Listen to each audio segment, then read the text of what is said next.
The courtroom smelled like lemon-scented floor wax and old paper.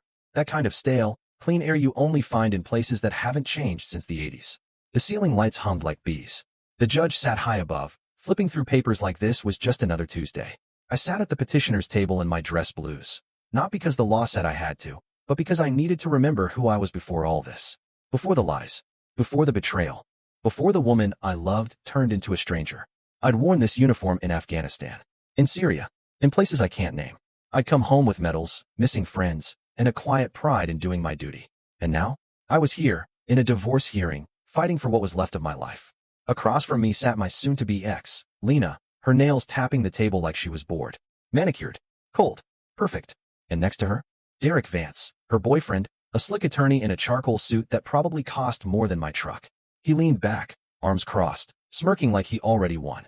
The judge and I go way back, he said, not even trying to hide it. You're walking out of here with nothing, soldier. Lena turned to me, smiled, and said, he won't even look up. Look at him. Too scared to speak. Then Derek slid a paper across the table. Sign it. Now. I glanced down. It was a property settlement, but it wasn't fair. It took the house we built together, my retirement savings, even my old Ford F-150, the one I bought with my first bonus after coming home. This wasn't a divorce. It was a legal mugging. I didn't touch the pen. Instead, I looked him dead in the eye. Calm. Quiet. You really have no idea who I am, do you? I met Lena at a base appreciation dinner. I was still in active duty, just back from a 9-month deployment. She was standing near the punch bowl, laughing with a group of officers' wives. I didn't notice her at first, not until she caught me watching the sky. You okay? She asked. I shrugged. Just not used to being still. She didn't flinch. Didn't give me that fake sympathy most people do. She just said, I get it. And for the first time in years, I felt seen. We started talking, then dating. Then, before I knew it, I was asking her to marry me under a string-lit gazebo at her sister's wedding. She said yes. We bought a house just outside the city, 2 stories, white shutters, a backyard big enough for a swing set. I painted every room myself. She picked the colors. We argued over whether the kitchen should be gray or blue. It was gray. I thought we were building something real. She said she loved my loyalty, my discipline, my sense of duty. But now I see, she didn't love me. She loved the idea of me, the uniform, the respect, the way people treated her when I walked into a room. She loved being the wife of a soldier. When I rotated back stateside and took a desk job at the base, things started to change. She complained about the hours, about how boring life had become, about how I wasn't the man she married. I told myself it was adjustment, that she'd come around. Then came the late dinners for work, the calls she took in the garage, the sudden obsession with her looks, new clothes, new hair, new perfume every week. I wanted to believe her. I really did. But the truth hit me like a boot to the chest. It was a Thursday. I was supposed to be gone until Monday. I'd been at a leadership training seminar in Fort Worth, one of those mandatory reintegration events they make you attend after multiple deployments. Boring as hell, but required. The seminar ended early. A speaker canceled. They let everyone go. I didn't tell Lena. I wanted to surprise her. Maybe take her out. Maybe just hold her. I drove straight home, my duffel in the back, a bag of her favorite tacos from that little place near the base. I pulled into the driveway. The house was quiet. No music. No lights on in the kitchen. But her car was there. And so was a black Lexus I didn't recognize. I walked in quietly, not wanting to scare her. Then I heard laughter. From the living room. Her laugh. But different. Lighter. Giddy. And a man's voice, smooth, confident. I turned the corner. And there they were. Lena. And some guy I didn't know. Sitting on my couch. Wine glasses in hand. His jacket, a navy suit, draped over my recliner. They didn't even jump. They didn't scramble. They just looked at me. Like I was the one who'd walked in on them. The guy, I'd later learn his name was Derek Vance, didn't flinch. Just gave me a slow, smug smile. Well, he said, didn't expect you back so soon, soldier. Lena stood up fast. Jake, it's not what it looks like. I held up a hand. Don't. I looked at her. Really looked. The woman who kissed me goodbye before every deployment. The woman who held my hand when I woke up screaming from nightmares. The woman who said, I'll always be here. And in that moment, I saw it. She wasn't sorry. She was relieved. Like this was the moment she'd been waiting for. I didn't yell. I didn't throw anything. I just said, quiet, we're done. She tried to talk. To explain. To blame me for being gone. For being emotionally distant. For not understanding her needs. I didn't care. I walked to the bedroom, opened the closet, and started packing. She followed me. Jake, please. I turned. You don't get to say my name like that. Not after this. I took a duffel, threw in a few shirts, my dog tags, my sidearm, cleared, unloaded, and walked out. No drama. No scene. Just silence. I drove to my dad's place, slept on the couch, filed for divorce the next morning.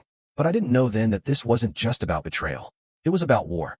And this time, I wasn't fighting overseas. I was fighting in court. Back in that courtroom, I didn't reach for the pen. I just sat there, letting them think I was folding. Truth was, my silence wasn't fear. It was patience. For the last 3 months, I'd been building my own case. Not through some overpriced divorce lawyer, but with the skills I earned in the core. Contacts. Discipline. A mind trained to watch, listen, and act. I pulled bank records. Found accounts she thought were buried. Got statements from friends she'd burned. And most important, I documented everything. The affair, the lies, and the worst of it, the secret texts between Derek and the judge.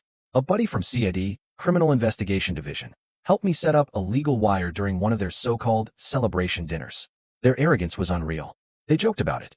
Said they'd crush the grunt, and that the judge would sign whatever they put in front of him. I got it all. Clear. Admissible. I called the file Exhibit Vance. Now, sitting there, I kept my face blank. The judge gave me a polite nod, like I was supposed to fold. Derek tapped the paper again. Sign it, soldier. Save yourself the embarrassment. I almost smiled. You sure about that? The judge cleared his throat. Mr. Reed, either sign the agreement or state your objection. I stood slowly, buttoned my jacket. Your Honor, I object. And I have new evidence to submit. Derek rolled his eyes.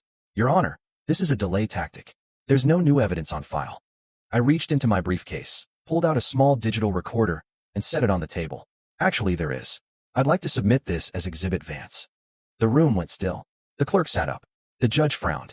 Proceed, he said. I pressed play. Derek's voice filled the courtroom, smooth, cocky. Don't worry, babe.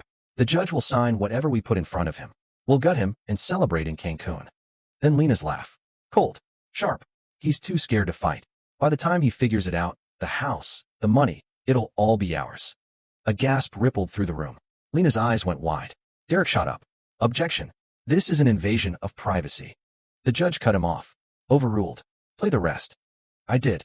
And then came the line I'd been waiting for. Derek again. Even if he tries, I'll bury him. The judge is my guy. We've done this before. The judge leaned forward, eyes locked on Derek. His voice was ice. Is that your voice, counselor? The blood drained from Derek's face. The silence in that courtroom was heavy enough to crush you. Even the hum of the lights felt loud. Derek swallowed hard. Your Honor, this is taken out of context. The judge slammed the gavel once. Mr. Vance, don't insult this court with weak excuses. This recording shows clear misconduct. Bailiff, seize that device as evidence. 2 bailiffs moved. One took the recorder. The other stood close to Derek, just in case. Lena looked from me to her golden boy, her face falling. That perfect plan. Shattered. The judge turned to me. Mr. Reed, I'll review this evidence thoroughly. For now, all asset transfers are frozen. Custody remains unchanged. I nodded. Thank you, Your Honor. I'm confident the truth will come out. I didn't mention the rest, the photos, the offshore account logs, the email tying them both to a shell company. That would come later. For now, the first punch had landed. I could hear Derek whispering to her. We need to settle, before this gets worse. She snapped back. Settle? We're not giving him anything. I just smiled to myself. This wasn't about what I'd get anymore. It was about how much they'd lose. Court adjourned early that day, but I didn't go home. I went straight to the district attorney's office. My CID contact was already there, holding a thick folder. Inside, the rest of it. Bank transfers from their joint account. Emails about hiding assets. And my favorite, a photo of them in the Bahamas last year. She told me she was at a leadership retreat. The DA flipped through it, her face getting harder with every page. Mr. Reed, this isn't just fraud. This is conspiracy, financial misconduct, bribery. She looked up. We're opening a criminal investigation. Today. By the time I left, warrants were already being drafted. A week later, I walked back into that courtroom. This time, the air was different. Tense. Charged. Derek wouldn't look at me. 2 men in dark suits stood in the back, internal affairs. The judge shuffled papers, then looked up. Before we proceed, this court has been made aware of ongoing criminal investigations involving parties present. He paused. All divorce proceedings are suspended. And Mr. Vance, you are hereby removed from this case. He turned to the bailiff. Please escort Mr. Vance to the side chamber for questioning. Lena gasped. Reached for him. He didn't even look back. I leaned in close, just enough for her to hear. You told me I had no choice. I paused. I didn't. I had to destroy you. Her face went pale. She knew it wasn't over. It was just beginning. 3 weeks later, the story broke. Local news. Prominent attorney and lover accused of bribing judge, defrauding veteran in divorce case. It spread fast. By day 2, National outlets were playing clips, her laugh, his promises, over and over. My phone blew up. Old friends. Strangers. Most said, hell yeah. Some said, I'm sorry I doubted you. Her world? Crumbling. Derek? Disbarred in a month. Facing up to 12 years. The judge? Suspended. Under investigation. And Lena? Charged as a co-conspirator. The DA froze her accounts. Took her SUV. Seized the condo she bought with my money. Her family, once loud and proud, went completely silent. I heard they'd mortgaged their house to cover her legal bills. But the real moment, the one I'd waited for, came at the final hearing. The new judge looked over the file, then at me. Mr. Reed, given the evidence, you are granted full custody, sole ownership of all assets, and immediate dissolution of the marriage. He paused. Mrs. Reed is ordered to pay restitution once she's able. Her hands shook as the gavel fell. I stood, buttoned my jacket, and as I walked past her, I said quiet, no other choice, remember? Then I walked out. Free. My kids were waiting outside with my dad, smiling, for the first time in months. 2 months later, an envelope showed up in my mailbox. Her handwriting. Shaky. Desperate. Inside, just one page. I can't find work. I can't pay rent. Please, just enough to get me through. For the kids' sake. No, I'm sorry. No mention of what she'd done. Just the assumption that I'd still save her. I took that letter, put it in a new envelope, and added one thing, a photo. Me, the kids, my dad, and my new partner, all smiling on the deck of the cabin I just bought in the mountains. On the back, I wrote, you were right. I had no choice. I chose to live well without you. 2 weeks later, a mutual friend told me she'd been evicted. Now living in a cheap motel on the edge of town, sharing a room, getting by on cash jobs. Meanwhile, I signed a contract for a major overseas security project. 6 figures. Long term. It'll set my family up for years. The lesson? Betrayal doesn't just burn bridges. It leaves you stranded on an island you set on fire. And when you watch from a distance, you realize the sweetest revenge isn't revenge at all. It's walking away and never looking back. Was this justified? Tell me what you think in the comments. If you believe this story needed to be told, share it with someone who's been knocked down. And subscribe, because here, every lie has its reckoning, and every betrayal finds its shadow. Stay sharp, stay strong, and stay tuned.